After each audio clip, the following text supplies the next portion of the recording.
What's up, Ford fans? Out here at Holley Ford Festival in Bowling Green, Kentucky. This is my 1970 Ford Maverick. So the car came into the body shop I work at back in 2012, and it had some front end damage because he got run off the road, and we ended up completely painting the whole car. The swap was already done in it by a big name Ford builder. He'd worked with Bob Chandler back in the day building Bigfoot monster trucks.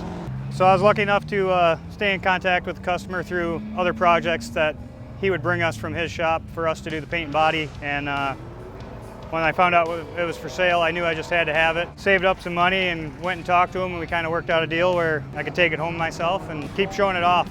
Factory color, and along with the interior, it's all been redone. It's got retro sounds head unit in it, so you can play Bluetooth, but yet still have that nice clean look. So it's got a factory Ford crate engine that was probably one of the first crates you could buy to do swaps like this back in 2012. Factory Ford ECU. It's got a C4 transmission with a 2400 stall converter, and then 8-inch rear end with 28 spline axles and 324 gear. It's got larger 17-inch wheels that are painted body color like they would have been, but it's a 17-inch wheel using the factory dog dish cap that they would have had. I got 4-wheel disc brakes all the way around, 6-piston Willwoods up front with 4-piston Willwoods in the rear.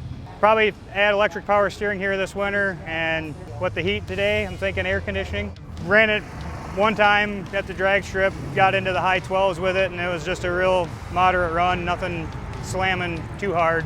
I have autocrossed it, but without the power steering, that's why I'd like to get that in there, because some of those autocross courses are really tight for doing 180s and stuff. So.